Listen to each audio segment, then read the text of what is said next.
David Drive middle schooler Ananya Prasanna finished third in the Scripps National Spelling Bee. Congratulations, it's the highest finish ever for the Charlotte 13-year-old.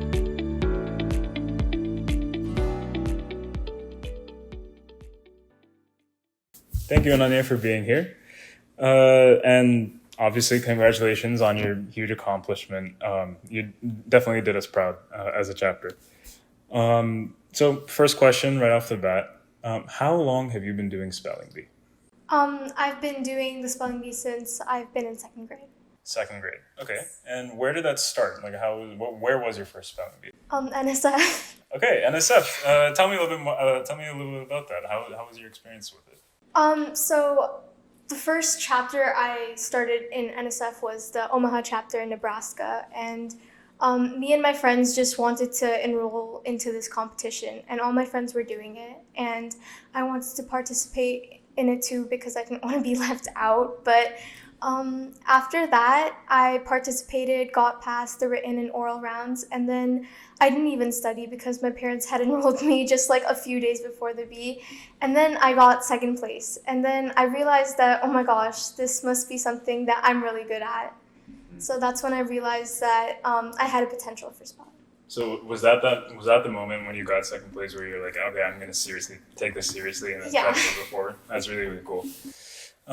What was it like to be at Scripps this year and even previously, because it's not your first time going there? Yeah, this is actually my third time there. So talk to me. What was the experience like meeting all the big people that are there? It's a really amazing experience because you get to meet people all across the country and even different parts of the world that like share the same interests as you, and they all like spelling and they're all participating with you. You also get to meet the word panel, like they're really nice. And former spellers like 2022 champion Harney Logan and 2023 champion Dave Shaw. And I got to take photos with them and connect with them. And it was so amazing that the people that I looked up to are actually my friends. So. What were some of the things that you talked about with some of those, former champions, right? Like, did you guys ever discuss the feelings that you had when you were going up on stage and like? Yeah, we did discuss about that. I also sort of discussed about word techniques, like how to piece up the words together and how to study. And they give really good advice because they are champions after all. But yeah, it was just really nice to be able to connect with the people that you look up to, though, and just like get some really great advice from them. That's nice. What was going through your mind every time that you got up on stage, either here or the regionals or at Scripps, and what helped you stay calm and collected when you're answering? So whenever I went up on that stage, I just told myself to take a deep breath, to calm down. And then I told myself, well, you studied so many hours to get on that stage. So whatever happens on that stage, unless you don't freak out and get nervous, it has to be because of your hard work and dedication. So even if you get out on that stage, you put like 100% effort. So don't get out. Yep. Just try your best not to. Fair enough. Speaking of preparation and everything, what did that look like? How was because it clearly took a lot of hard work to get there. So talk me through the day-to-day. So on weekdays, I spent 4 hours coming back from school, and then on weekends, I spent 8 hours. So. Cool. And so let's look at weekdays first. You're getting back from school and trying to hunker down and do some spelling bee practice. What was something that you would try to do every time you sat down and did practice? So basically, I would just put my priorities like in a list, like what do I need to do first? And I would find out how to like get my homework done just in time, but also get all my spelling done. And then I would have my mom and me, we would like sit together and make lists, and I would study those lists. And then we would go through the patterns and the roots of Greek and Latin languages. And yeah. Wow, that's intense, but it's cool. Now you said at the beginning that this whole journey started with going to that first North-South spelling bee, right? Yeah. Since then, what has been your favorite part about North-South? Do you have any particular memory that stands out about the organization?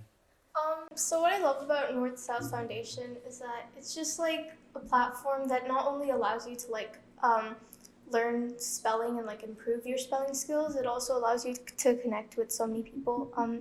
And this actually some of the 5 finalists in the Scripps National Spelling Bee, I think they were related to like North South. Yep.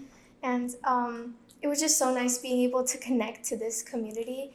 And one of my favorite memories in North South, it would definitely be the 2019 finals in MIT, because that just opened me up to the world of spelling, and it showed like there are so many people doing this. It's not just like a small group. The spelling community is really huge, and if you're going to be part of it, there's going to be like a lot more things that you need to explore rather than just like a 4,000 word list.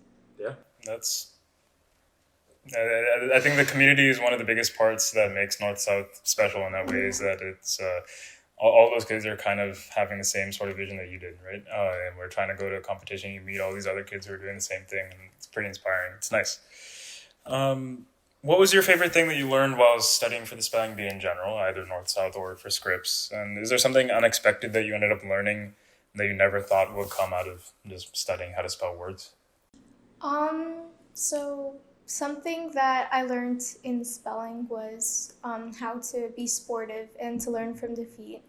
And something that I didn't really expect that would come from spelling is it sort of taught me how to be patient, and it made me like more resilient, because after going to the quarterfinals for 2 years, I was really ready to give up. And then I just realized that I have 2 more years. So if I don't try 1 more year, then at least I won't get that far. But I've got 2 more years, so I've got to put some effort in. So it definitely taught me to work hard, put in the hours. Yeah, Patience is definitely a virtue that everybody needs in every part of their life, and so it's good that this trained you in that.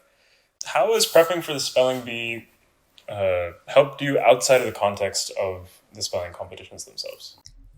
It definitely helps when you're studying like different fields, because whenever you're studying a word, you're not just studying like the spelling of it, you're also studying the definition, and you could be like learning about a new culture or like a new scientific field. So it can sort of help if you're like interested in STEM, you can see words related to STEM, and it can sort of help you like know the definitions of it.